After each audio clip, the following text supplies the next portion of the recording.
Okay, audience, listeners, welcome back to another exciting episode of Time for Forgiveness. And we have with us today Tyrone Flowers, and we're going to give Tyrone the appropriate introduction here in a few minutes.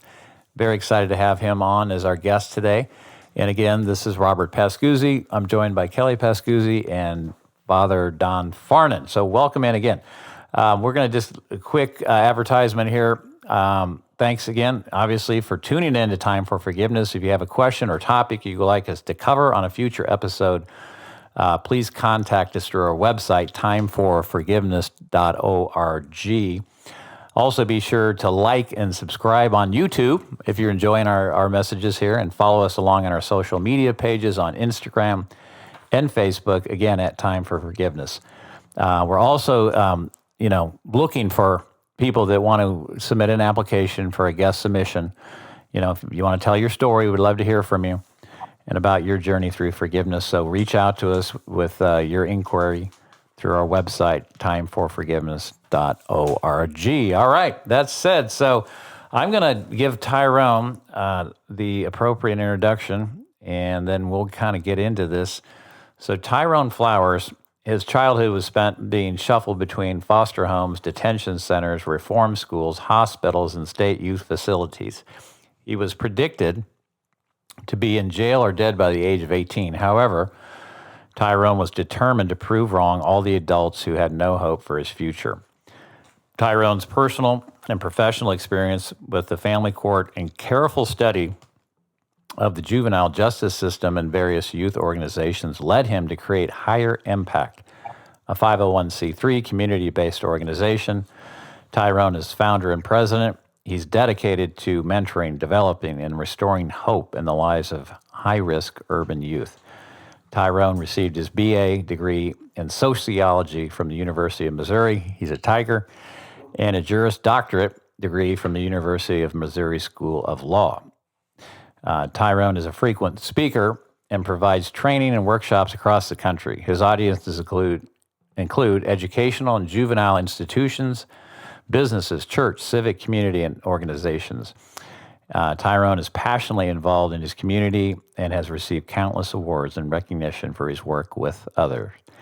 His motivation comes from two sources: his faith in Christ and his desire to fulfill his God-given purpose. So Tyrone, welcome in, my friend. It's a pleasure to have you here on Time for Forgiveness. Hey, thank you, Bobby, Kelly, and Father Don for having me. We're so glad you're here, Tyrone. Tyrone, we're going to share with our audience before we get into your story here, and we're going to jump right in. I do want to share and reiterate the 4 steps of forgiveness, and we shared this, I think, on Lisa Toma. I can't take credit for that, can I, Father? I almost did. Her 4 steps of forgiveness, and Father, you want to kind of run through those and put your absolutely. And I think that these have been around for a while, and Lisa certainly adapted them so beautifully into her life. But a lot of people would say they're basically 4 steps, and you'll see some others that will present 7 steps or 10 steps. But I think it usually does come down to these 4. And one is to share your story, tell the story, and make sure that the story gets out of your head and your heart through your lips, and that it is known. And then to name the pain. That is, to identify what is the hurt and what it is that needs to be forgiven. And then the 3rd step, perhaps the toughest one, is that choice to forgive. So step 3 is forgive. It's kind of clear. A lot of people say either you forgive or you don't forgive, but there is kind of a wind up to that and telling the story and naming it. And then the 4th and final step is about the relationship that you have with the person that is on the other side of this forgiveness. Do you release the relationship or do you renew the relationship? And in some of the prior podcasts that we've had people who've been in various situations where they've had to make that very difficult choice. And some of them are at different stages along that. And some have gotten to a place that they can renew the relationship, but sometimes you have to release it and say that it's not really going to go in a positive way. Mm-hmm. All right. Well, thank you, Father.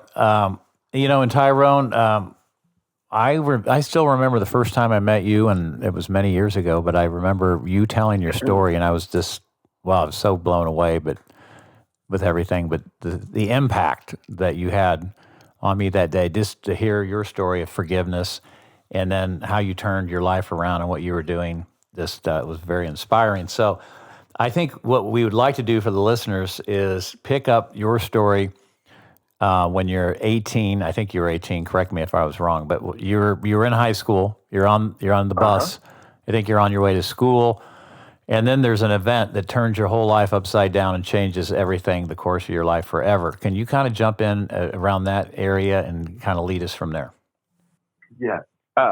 Actually, it was a day that I had decided to go take an exam to join the Army because I was at a point in my life to where I really needed some stability. And I figured that the Army would provide me this. So after I passed the written and physical exam, I got on the bus to go celebrate with one of my friends. And when I got on the bus, the starting point guard on my basketball team was sitting there with his girlfriend. And we have gotten to it in the past, just a few scrimmages and here and there, but, kind of came to a truce as far as how we felt about one another. But when I got on the bus this time, he had this look of confidence and arrogance about himself, and he kind of engaged me. And at the time, we had mutual friends on the bus that basically asked me to come to the back. But long story short, as I was getting ready to get off the bus at my bus stop, he made a comment to me, and I kind of ignored it and said to myself, "You want to fight? Just get off the bus." And he didn't get off the bus at the time. I got off and thinking that nothing was going to happen. Then shortly after that, he got off the bus. He came walking towards me, and I thought we were going to fight. I threw up my guard. And then all of a sudden, he pulled out a .357 Magnum and shot me 3 times. He blew a hole in my neck, which nicked my spinal cord, and my hand and my leg. Wow. Okay. So you get shot 3 times. It's a miracle you survived, obviously, right? Yes. Most definitely. Most definitely. Yeah. I was there. Right. No, go ahead. No, I was there laying on the pavement, and and because of the way I was situated, I didn't see the blood, but obviously I was losing a lot of blood at the time. And then the ambulance came and took to the hospital, and there was where I received surgery for my wounds. And so, Tyrone, from that point, then you had a long recovery, obviously, correct? Yeah. I mean, how long did that take just to get back to the point where you had some kind of hope? I mean, can you walk us through that?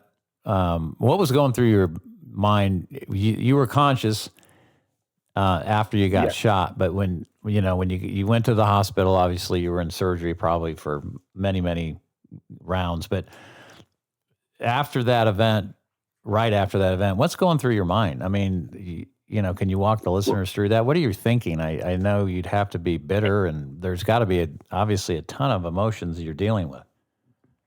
Yeah, so right after I got shot, it was just a sense of embarrassment that he got one up on me, and I didn't want to show that. So I was calm, trying to calm the people around me down.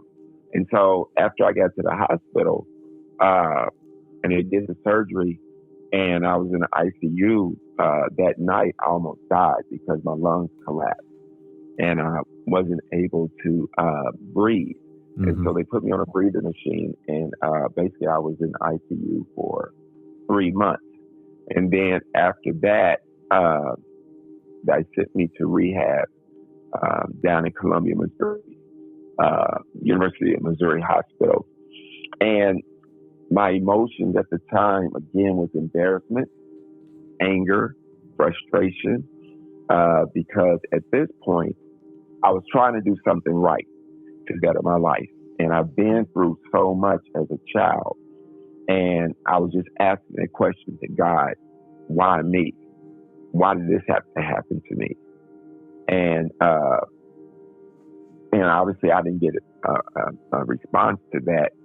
And the anger just kept festering while I had to learn how to dress myself, use the bathroom, feed myself, you name it.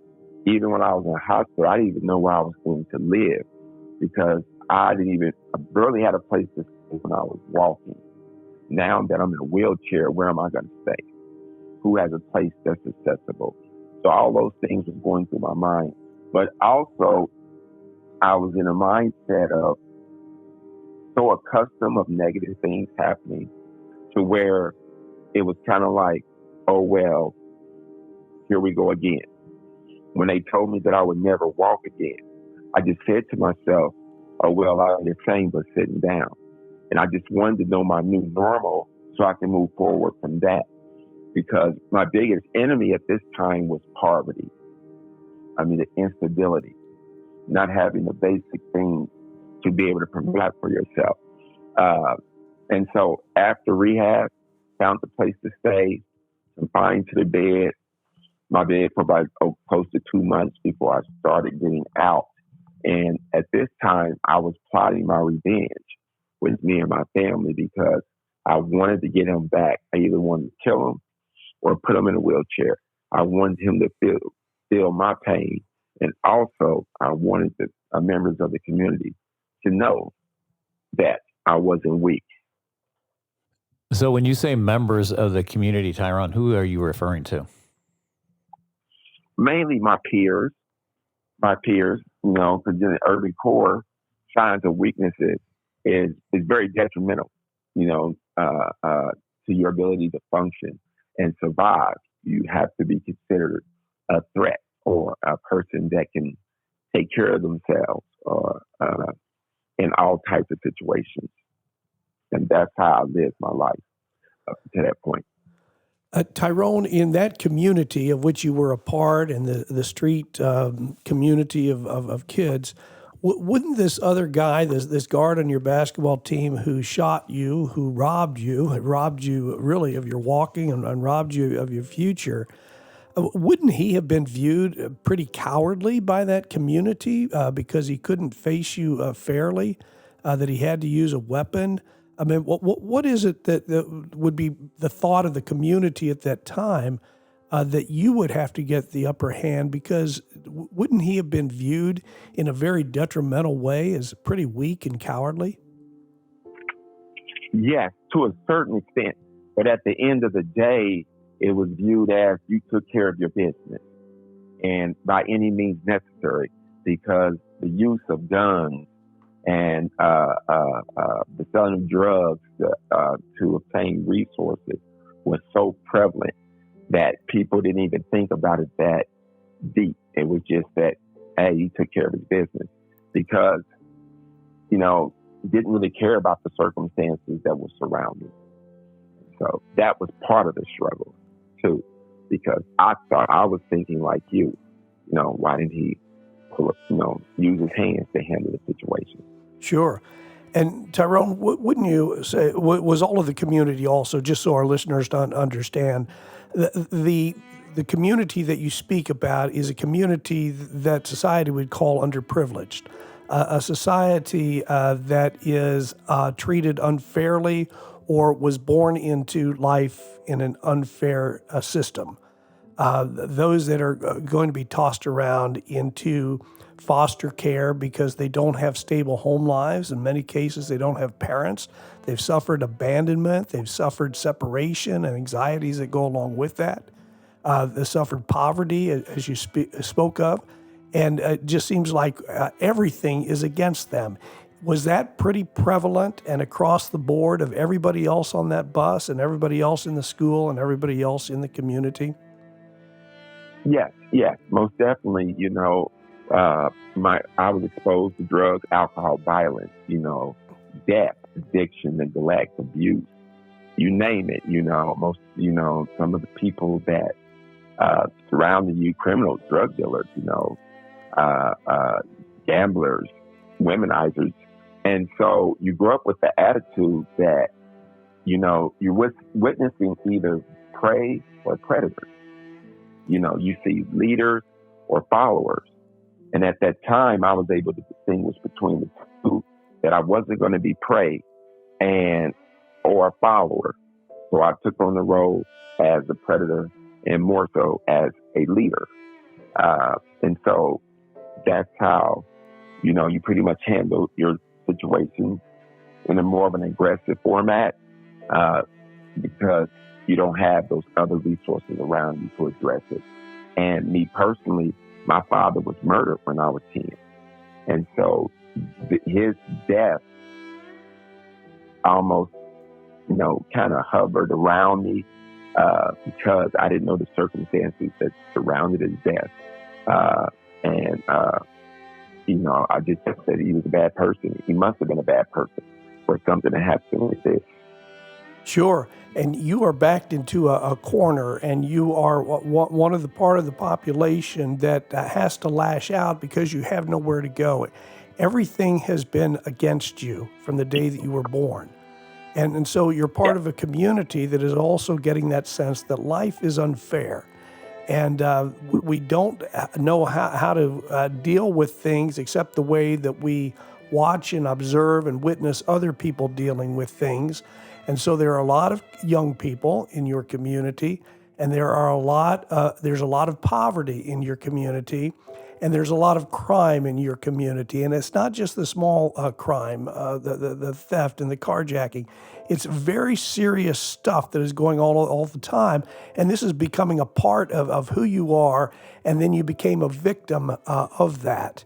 And I'm kind of going to get us to jump forward here to go to the point of somehow you overcame all of that, but through a very dark time and a very difficult situation. Jump ahead for me. Yes. So one thing I did have in my life that was going for me was my grandmother. She was a very strong, prideful, hardworking woman. And I came from a big family, and she was the only authority figure that I had in my life. So while she was working, I was basically raised by my uncles and aunts who were teenagers at the time. And so now I did experience love, but the support wasn't there. And jumping forward to after getting shot and, constantly trying to figure out how can I, get my revenge on this guy, and asking God, why me? And, I grew up religious. I did have a relationship with God. It was no personal relationship. And I used to think I can work out my own salvation. I used to say to myself, I'm going to get saved 55 or right before the plane crash, after I lived my life the way I wanted to. And so when I was asking him this question, why me? And he finally answered it in a way that I understood. And that was basically that salvation is a choice. And if you don't make that choice and you leave this earth, you will spend eternity in hell. And with that, you also have to forgive in order to be forgiven. And I thought that was unfair. I was like, well, let me get this guy first, and then God can forgive the both of us, and we can move on. But again, that ain't how God works. Yeah, I'm not laughing at you, Tyrone, but I love the logic there. You kind of, but it's not going to come out too good in the end, is it? St. Augustine. Father's giving me a dirty look here. No, I'm thinking that's the way we all are, Yeah. I'm going to get reconciled. It's just, let me take care of this business first. Let me kill this guy. It's not that different from St. Paul or St. Augustine. He said, God, I want to have a great life, just not yet. Let me continue the drinking, and let me continue the philandering. Let me continue the fun stuff, and I'll get to that. But you knew you need to get to that, yeah. Exactly. And, and one thing about me, because I had so many people that disappointed me, I was looking for that relationship. And when God basically told me that ain't how it works, and it took a while, it took about 2 years. And then I finally decided to give my life to Christ. And I knew I had to forgive first. And that's when I chose to forgive. And at that time, others around me wasn't of that same mindset because they were still trying to get the guy back on my behalf. And I had to really walk that walk and be strong for them to completely understand that that's not the course that we're going to take. And the first step, after I forgave him, I reached out to him because I really wanted him to know where I stood. Because Kansas City is a very small, urban core is a very small community. And I didn't want him to be thinking what my perspective is what other people are saying and their perspective of us to continue this path of going back and forth.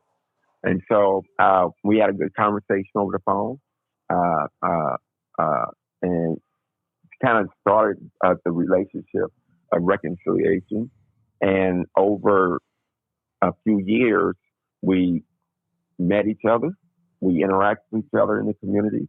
And it was even harder on people that we knew to see us interacting that way because they didn't think it was fair. They thought, we shouldn't be in the presence of one another. But, you got to look at God's will, and I said to God, I said, I'm going to give you a shot at this. If this salvation thing doesn't work or you're lying to me in any way, then I'm going to put you in that same category of everybody else and continue to move forward in my life. Tyrone, how did he respond when you first made contact? I mean, that he had to be kind of obviously taken off guard. Was he just blown away, or how did he respond when you offered up this notion that you're going to go ahead and forgive him? At first, I don't think he believed it. Now, he was very cordial. He was glad that I felt that way. He didn't come to me in no aggressive manner. That wasn't the case. And then I think over time, when he saw my actions and my words, because every time I've ever shared my story, I would never use his name because that's not the point of the story. At that time, Tyrone, excuse me, at that time, is he in jail or what? Where's he 2 years later? No, that was one of the reasons why I wanted to take the law into my own hands because I remember when the detective finally met with me and he said, I pretty much know what happened. Now I want to hear your version. And that really made me mad because how do you know what happened? And this is your first time talking to me. So I at the time didn't even want to talk to him. So he didn't serve no time for shooting me. And so that's what made the process a little longer over those 2 years. Because God said it's not really about what happens to him. It's about what you need to do to get in alignment with me so you can fulfill your purpose.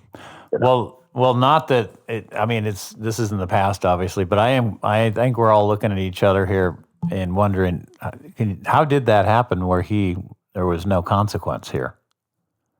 Well, to be honest with you, the legal system, when you're in an urban core at that time, there was so much violence. And as long as it was contained, for the most part, to a certain area, it was just like, okay, you must have deserved what happened to you, and it happened. And things just kind of moved on. It wasn't a lot of attention given to these types of crimes. Well, that's a whole other subject here, isn't it? But that obviously just promotes more of that behavior, unfortunately. Exactly. We see that in today's environment, but going on all over the country. But Tyrone, okay, so Kelly, do you wanted to ask a question? Okay, Tyrone, I have multiple questions. It's just, I've heard your story, but then to hear it again, you're just sitting here in awe of where you are today and your willingness to be open to the even idea of forgiveness. But you had said that they just looked at it, I probably got what I deserved. One of my questions earlier that I've been waiting to ask is, I believe probably there was an emotional wall that you were building as protection from others. Uh-huh. But did you ever feel that you, cut yourself off from getting to know and in touch with your real self if that makes sense. Well, I didn't think I got what I didn't deserve. That's the attitude we felt that law enforcement thought Yes. about us. Yes. And so with me, I had gotten to a point to where I didn't mourn, when bad things would happen. Got to a point to where I didn't cry, because even getting shot wasn't the worst thing that happened to me. The worst thing that happened to me was not having the adults in my life that to take care of me the way they were supposed to. And forgiving them was harder than forgiving the guy that shot me. And I did kind of close myself off from society, close myself off from having, personal relationships. And that's where, my relationship with God and his calling on my life basically helped, the healing in those areas to where I could open up and share and have peace. Because that one thing about salvation, it was that peace and understanding. That's what got me. I wanted to understand why me. Why was I placed in a lunatic asylum? Why did I have to lose my father? Why did I have to grow up in poverty? All those questions. And so once I was saved and God started sharing with me my purpose, because that was paramount to me. Why am I saved? And I wanted to get that out up front before I decided to live my life one way, and then all of a sudden you got to go another way. And so, and knowing that, it all made sense. I mean, it started to all make sense as I started to interact with youth in my community and other communities, and how they responded to what I was sharing, what I was trying to teach them and develop in them. It just all makes sense. I mean, even to this day, the Bible says that, what the devil meant for evil, God meant for good. Mm-hmm. And so I believe everything that happened to me was for a reason. And it's manifested itself. You just said something that, society and the perception of looking in that environment would be easy for majority of society to say that you want to be independent and you rebel against authority, but underneath you really were vulnerable inside, wanting to be dependent upon others, but that wasn't available, or the feeling of it wasn't. Did you feel because of that? Like you said, the defenses were up to where you possibly were rejecting those that possibly could have helped you or loved you. Right. Well, I know that later in life, as a young adult, that was more so the case. But when it came to me being in a juvenile system, the ability to determine the ones that were really there for you and the ones that wasn't, that was pretty evident. But just trusting the process of getting you to where you need to go. Because when you don't see that modeled, or you don't see that consistently, it just becomes very confusing. So you just try to handle things the best you can. And you just pray and hope that you can get to the point to where the decisions that you want to make for your life or believe will better your life. You'll be able to do that. And that's why even... go ahead, Tyrone. That's why even getting shot, and realizing I couldn't use my body to be successful, the first thing I said, okay, I got to use my mind to be successful. And that's when I enrolled in Penn Valley Community College. And I used to drive 5 miles each way in my wheelchair at night, taking night classes. And I didn't necessarily know the answers to what that next level would look like. But God's guidance has always kind of been on my life and kind of protected me from a lot of that trauma and holding on to it. And so, hey, Tyrone, I got to go back to this because, I mean, this podcast is centered on forgiveness. So this individual, he doesn't have any real consequence other than how people perceive him in your community. But then you reach out and forgive him. I mean, I'm thinking to myself, I don't know what you guys, Father Kelly. I mean, if I'm him, and you reach out and offer forgiveness, he had to be. I would think he had to be thrilled with that. That you knowing that you weren't going to try to exact, some revenge on him, and then. I mean, how did that I'm just really curious Right. with that interaction. How did he respond? And then you said you guys started to form a relation. Did I hear a friendship or Yes, relationship? And yes, how did yes. he ever? And then also, did he ever tell you he was sorry for what he did? No, and I didn't ask for it. I think initially, like I said, he didn't believe it. It's one of those things like even my relationship with Christ, a lot of people didn't believe what I was saying, the lifestyle I was trying to live. So it was something that he had to see. Like I said, we have a lot of friends in common. So he knew how I was, communicating with them about the issue. And so over time, he felt comfortable because I can understand him initially keeping his guards up because I could have said that to get him to lower his guard. Right. And then, yeah. Yeah. Tony Soprano tell you how, type thing, yeah. but that wasn't going to. Yeah, because I'm gonna tell you how it's big. It was bigger than the both of us because there was a time that I was working with a group of kids, and this one kid was kind of standoffish, and I didn't get it. I thought it was just part of his personality, and eventually I pulled him to the side. And I said, "What's going on?" And then he was like, "I don't think you like me or going to like me." And I was like, "Why?" And he was like, "Well, the guy that shot you is my uncle." And I had to tell that kid, "Hey, you have nothing to do with this. We were both young and dumb, and, you're good." And the same thing happened when we were coming from a luncheon. It was a lady in the parking garage, and she looked at me and said, "I'm sorry that happened." And then I was like, "Please don't let the wheelchair fool you. I'm blessed. God is good." And then she started crying and said, "I feel that that's my fault." And then I stopped because I was confused. And she finally told me that was my son that shot you. Oh, wow. Jeez. And again, being able to minister to her and let her know that, no, we're good. We was able to put it to rest.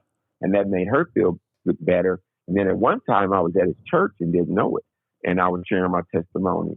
And then at the end, they started coming up to me. It was like, now we know both sides of it. And thank you. And then that's when he told me that was his family church. So you look at how God is, what he's doing with the both of us is bigger than anything we could have ever imagined. But yes, I couldn't really focus on how he was living. I just had to focus on what God was doing for me. Oh, Tyrone, this is so fascinating of all of the ways in which the interconnectedness is happening with all of this. Mm-hmm. And I know for our listeners out there, they might be a little confused and might be a little overwhelmed. I mean, there are a lot of things that happen, and maybe we ought to fill in some blanks. But again, fast forwarding, and you have been mentoring some young people yourself, and you had indicated earlier that what you were really angry about and the true forgiveness was not about a kid that shot you, but it was about you were not given that clarity in your young life through mentorship or others who had come to be good role models for you. So you gotten to a point in your life where you wanted to be a mentor and a role model for others to give what you were not given. And for our listeners, I just think they're going to be fascinated by the whole idea, several levels. One just has to do with the injustices that take place in our society among those who are poor, or those who live in the urban core, or those in your time in Kansas City who were just victims of contained violence. Let it happen if it is contained, and there are not going to be a lot of consequences to that. I mean, some people will be, pretty surprised, if not stunned, by that. As long as we can contain things, they'll take care of themselves. And so we see lots of injustices that are taking place. And in the Catholic Church, we sometimes speak about being just or have true justice is not about getting even. We're not talking about a street justice. We're not talking about a legal system's justice, but we're talking about a biblical justice to get right with God, to get right with one another, to get right with myself. And it sounds like you did that in various steps. You did get right with yourself. You did get right with the other. And it started because you got right with your God because you had a rope. You kind of hung in there, you hung on to God because of that thin rope that you kept because of your grandmother. And the one mentor that you did have in your life who was such a marvelous guide to keep that thin line connected so that you can now connect to young people. I know I've kind of done a full circle here, but if you don't mind, maybe just speaking about what you are able to do as an adult of mentoring young people. And then I'm sure for our listeners, we'll want to come back to that idea of being in church and, meeting the other side of the story. And of course, they're in the parking lot of meeting this boy's mother. Okay. Because once I was saved, I knew God wanted to equip me because 3 kids had changed my life in interacting with them. Because prior to that, I was just thinking, like, if I can stay saved, I'm doing everybody a favor. And that was my goal. But when I met these 3 kids, I had to write my senior paper for graduation at MU, and I decided to go to the juvenile justice system. So once I interacted with these 3 kids, I realized that there are so many gray areas. Things are not black and white. That is being neglected. And this is what I want to do for the rest of my life, is work with those kids and bring clarity. And then when I was leaving the facility, it was this lady, and to this day, I say she's an angel, because she looked at me and asked me what was my name. I said, Tyrone Flowers. And she said, I just want to let you know, out of the 15 years I've been working here, I've never seen these kids as motivated by an individual than I've seen with you. And that kind of blew my mind. And then God told me in that moment to go to law school. And I'm like, I don't even like formal education. I thought I was done. And I'm like, oh, crap, here we got to go. And I always just followed, God's instructions. And I went down into rolling the law school to just pick out classes in the fall. And I didn't even know anything about the LSAT or anything. And then they sent me to the dean's office and he explained that. And he was just like, I want to be a part of your success. And that's when he gave me the steps. And while you're equipping yourself, you got to continue to equip yourself, because I was always committed to being involved in the community. And I even told the dean of law school that was my focus. Law school was a means to an end, in which they didn't understand that. But that purpose was laid out. And I knew that it was a specific population, that there was high-risk urban youth. There was a type of youth that are thinkers. They are leaders. They are providers. Now, they may be doing it in a wrong way, but just like Apostle Saul that was turned into Paul. And I looked at the multiplier effect. I looked at it, if I can do it in a wheelchair with no family support, get through law school, and achieve success with the use of one arm, one hand, then they can do it too. And I knew it was going to be a small group, just taking Jesus' model to work with at a time and then have a multiplier effect.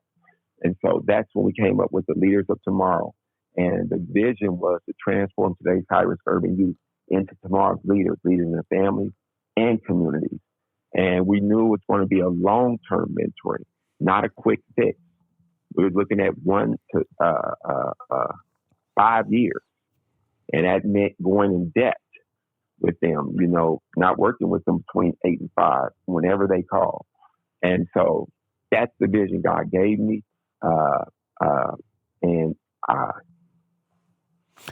The fruit is evident.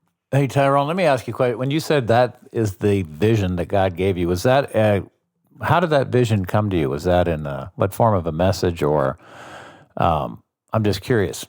I mean, how did you know that? was there a big bang thing that happened, or that lady said that, and then bang, simultaneously you had this knowing?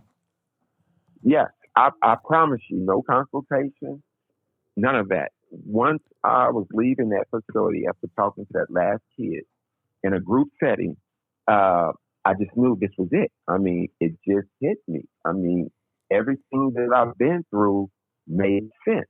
Mm-hmm. Now, I didn't know anything about a nonprofit, never read a book or anything. I looked at somebody's brochure and I just started filling in the blanks, how to piece it together and asking people to serve in those positions. But I knew that every step I took had to be in alignment with God's purpose and in equipping me to be more effective as far as building and running an organization. I knew that it wasn't going to be just me. That's when individuals like yourself, serving on a board, and others came in and helped with the infrastructure and the resources. But the vision, as far as equipping the kids, that hasn't changed since '93.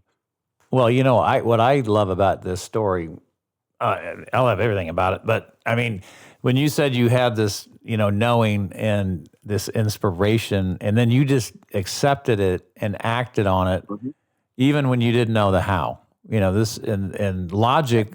This is what you're saying. Logic could have crept in right away, right? I don't have a law degree. I don't know how to go. School's not my thing. I don't know anything about how to put together a non-for-profit. All the reasons why it's not going to work out, but you chose just to take that first step. And what I think we've all found here in this room is when everything you're seeking is seeking you, but you've got to make the first step, and then God equips, right? And Kelly, you wanted to add on to that? Well, I just was wondering, Tyrone, if you were willing to accept and take the first step because your why was so big. And it sounded like your why was that you wanted to bring hope in these young individual lives. And so I wanted to ask you, I guess I would think maybe the hope was changing their perception of the world as a hostile place to maybe one of possibility for them. But what is your message of hope? What was your why? What did you wanted to bring to these young, youth? Well, the thing, can you repeat that one more time? I just wanted, there's so many ways that the idea of hope could go in regards to these young individuals' lives, but I guess I wanted to know what it meant for you. Well, it was everything. Because once you have a sense of purpose, it's like what I was going through became small. It became just a part of a bigger picture. And so you get a sense of direction, meaning, and all that good stuff. And so instilling that in them became paramount, even in a sense that while I was still seeking some of the answers and growing and developing myself spiritually, it was just paramount. Yeah. It was just paramount. And when I say bigger than you, it's like every time there was a setback or a chance for the devil to, get you to question what God is doing in your life. I was on academic probation like 3 times. They were kicking me out of the law school, Yeah. and they kept asking me like, why, and I kept explaining to them that, this is what God is doing. And they gave me chance after chance. And I just told them, if you give me an opportunity, I will graduate and make you a proud alumni. And they became supportive of the ministry over the years. So I just think that God's vision and God's purpose, because forgiveness has a specific purpose to give you access to this relationship. But this relationship has a purpose for your being to go out and save and touch and change the lives that God wants you to change. And going back to your point of letting them know there's a bigger world than just the urban core, that was why it was so important for them to interact with you guys, but also you guys to come to their world and interact with them. and even trusting God in bringing your children on the journey was paramount Yeah. because they see their values, that they're valued. Those were, memories. The boys, they'll never forget those memories. I mean, we still talk about it, don't we, honey? That had a big impact on them. Yeah, to see that, hey, there's more to this bubble out here in Johnson County, right? I mean, there's a big world going on. But I think also, Tyrone, in regards to that, you think when you're volunteering, you're giving of yourself, but you're actually receiving. And we received so much being a part of that, and being a part of your why. Yeah, and the why. I mean, that's what's so awesome about your story is you get enough reasons why you want to do something. Audience, you can do it. There's a lot you can do, but you got to have a lot of reasons why you're going after it. Tony Robbins says reasons come first, answers come second. You get enough reasons why you can do anything. Father, what do you think about that? Well, I would like to ask Tyrone about the future of Kansas City. Tyrone, one of my jobs is at the university at Rockhurst. They're kind of in the heart of the city, and Rockhurst makes a real commitment that we're in the city for good. They say that we're here for the long run, good, but we're also for the betterment, good. And my job, I hope, as we're trying to figure it out, is to try to connect. To connect the inner city to the surrounding metropolitan area and the suburban and the ex-urban area. And you had mentioned about it, it's not just so much for kids from the urban core to get out and see the possibilities that are beyond the limitations of the asphalt jungle or whatever you want to call that inner city. But there's also the importance of people from the outskirts to come in to the city, to come to the Rockhurst campus, to come to the urban core, and to realize that we all are a part of something greater than ourselves. I have a couple of parishes there in the inner city as well, and my real hope is to get people connected from the heart of it all to all the integrals, to all the extensions that are out there as well. So my question is, what kind of hope do you see here in Kansas City? Do you think we've got those possibilities like you were able to do with the Pascuzzi kids and others to kind of enlighten us all about that? Do you think we can be one as we all try to be one in God?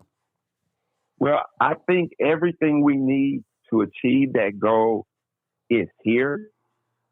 I think that we have the ability, the capacity, but I think the want to is not there because there's just a level of comfort and acceptability of where we're at as a community to where true change, I don't see it happening yet. Yeah. I see a lot of people going through the motions because there's a lot of boxes you can check. And in this giving back or diversifying.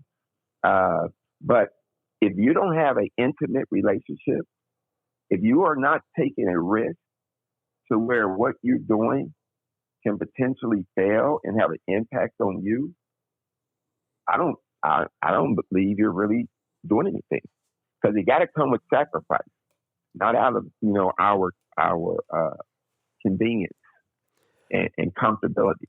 It has to come with sacrifice and having that shared sense of purpose, success, but also failure has the same impact.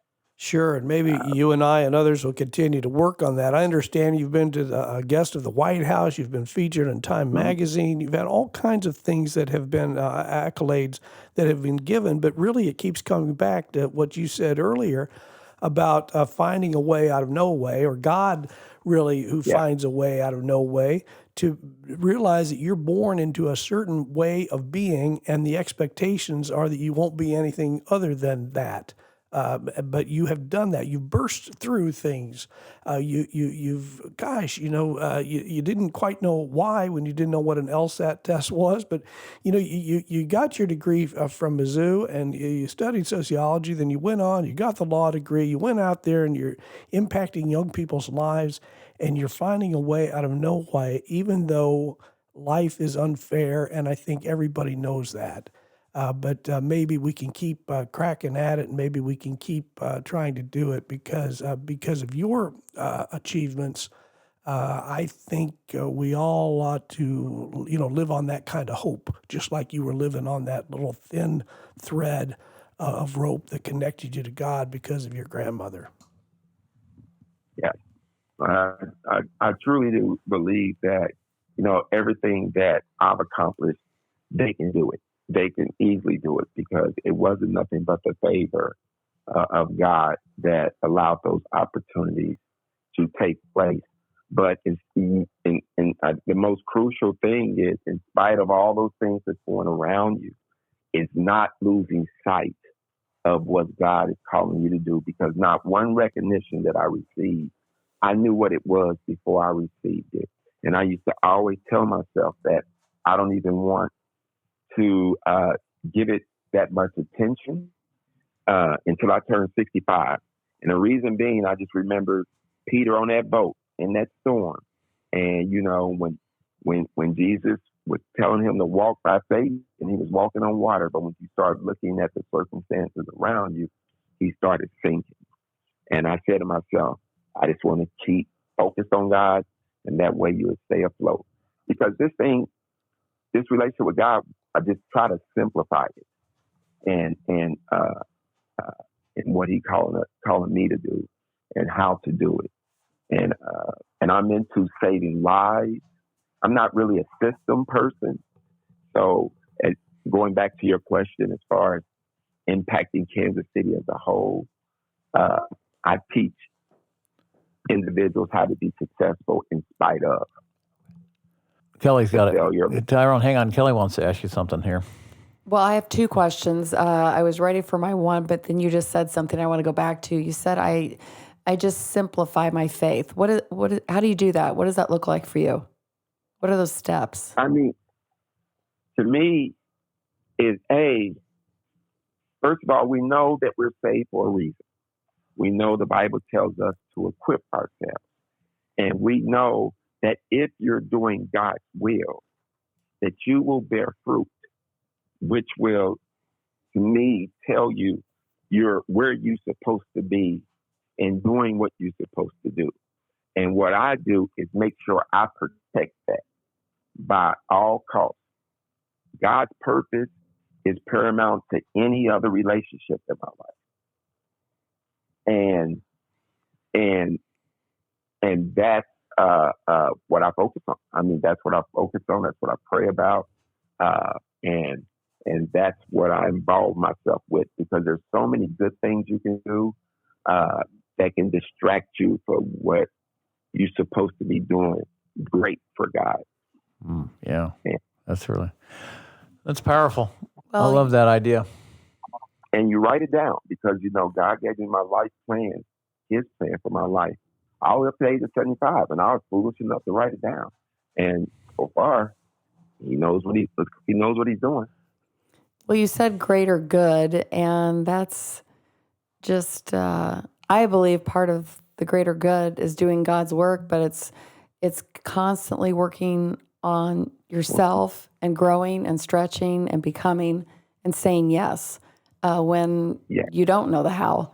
But I do have another question. There's so many that I have, but this one, if we go back to the beginning of your story, and I would ask you the image that you had of yourself as a young teenager. The words were, it was unfair, and you didn't have the support, and, this is what just happens to me, and you felt you were up against a lot. And I guess I want to ask you, what image are you holding for these young women and men? What does that look like today? Well, one of the things that I call my 12 uncles and my grandmother's children, the 12 disciples.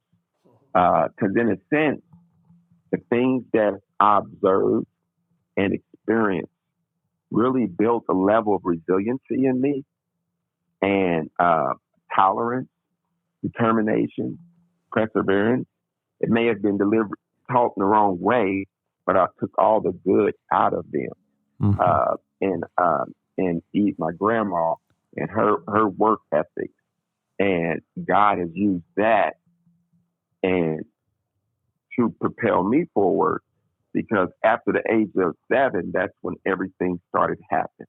And if I wasn't equipped prior to that, then I wouldn't have been able to sustain it. So when I see these young people, I mean, Kelly, I just bubble up with joy because even in their worst moments, experiencing death,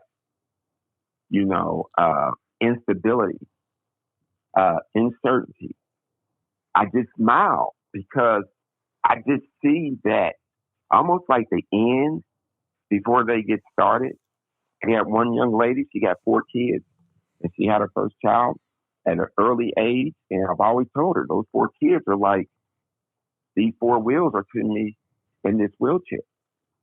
And you're going to make it through. Now, they're going to go through some things because if someone would have stopped me from going through everything I've been through, and I wouldn't be equipped to do what I'm doing today. Mm-hmm. So my job is to cultivate, to guide, to believe, encourage, but make their challenges manageable. But I'm not here to solve them. And to this day, I have 15, 20-year relationships with the kids I started with when they were 12, 13, and they all want to give back and minister in the community in the capacity in which they receive. Well, you're giving them the image or the vision. You're showing them what it looks like, right? So they know how to emulate who you are and how you think and what you do, so they can take that and they can start to embody that. That's really cool. But the unconditional love and acceptance of God too, because if most people run their programs and stuff that if a kid makes a mistake, young lady get pregnant, or a kid commit a crime, it's almost as if that's failure. Because if you were doing what you were supposed to do, then they wouldn't do that. Mm-hmm. You know what I'm saying? And so it's providing an unconditional love and acceptance that you as a human being are going to make mistakes. But I still love you as long as you're willing to continue to move forward, take responsibility. Now let's revise this plan and do what we have to do. Keep moving forward. Tyrone, there's a saying that when you said that, it made me think, whenever something happens in our life, it can, as bad as it could be, there's a saying that goes, it is what it is, harvest the good, let go of the rest, and move forward. And you epitomize that, obviously. So Tyrone, we're kind of wrapping up on the hour here. I know we could talk for forever on this, and thank you so much for this coming on and inspiring people. Father Don's got one last question, Father. No, but I want to ask you one thing, Father, or Tyrone. So this individual that put you in the wheelchair, if I remember right, he's passed on. Is that correct? Yes. Okay, but did you ever was that sudden, or was that something that you were able to talk with him before he passed, or how did that relationship kind of progress and end? Sudden. Yeah, he died of a violent death. So I wasn't a chance to talk to him or anything of that nature. So yeah, but I had talked to him probably 6 months prior to his death. Yeah. And Tyrone, I guess that was really what I was interested in also. And I know there were all kinds of thoughts about things like that. I mean, this boy was there with his girlfriend. He was kind of showing off. He was wanting to impress her. He got off the bus. He never did say, "I'm sorry." But one of the things I think is beautiful about your story is that was never a part of your story, him saying that he's sorry. That really had nothing to do with your ability to forgive and to move on. And you didn't really ask for that, and it may not have been within his capacity to say such a thing. And again, we are all limited by the way in which we are brought up, we're shaped, and we're formed. And this has nothing to do with socioeconomics. It just has to do with the way in which we are brought up in a spiritual sense as well, or in a godly sense, or maybe just in a sense of being anchored in something that's more powerful. And I do think it's an important lesson for our listeners to hear that forgiveness really is not about the other person's ability to say, "I'm sorry." It's really has to do with our own ability to be right with ourselves, right with our God, and right with the other, and right really with our whole environment, everything around us. You had mentioned Peter walking on the water, and as long as he trusted, he knew that God would be there. And you kind of, in that sense, are a Peter character. Peter he was given the keys to the kingdom, but Peter was no a brilliant guy, I don't suppose, but he did always just trust in God. And you remember what Peter said, or what Jesus said to Peter when he drew the sword and cut off the ear of the soldier. He said that, those that live by the sword will die by the sword. And there are so many people out there that get caught up in these ways in which we are shaped and we are formed, whether it's our gangs, our fights, our sense of belonging, our needing to prove or to show off or whatever it is, that we're stuck in something and we don't have the capacity or the capability to be something other than that. Again, I'm not saying any more about the boy that shot you, other than saying it is a prototype, or it's a characteristic sometimes when we get caught in a certain way that we can't break out of it. And my point here really is that you broke out of it. And that's really the beauty of your lesson, and what our viewers will take from this is that we always are given a choice. And there are two paths in front of us, and you took the one that's probably, as Robert Frost says, it's less chosen, but you walked it, and it has made all the difference. And I just want them to understand that, when you're walking with God, some people look at me as being disabled.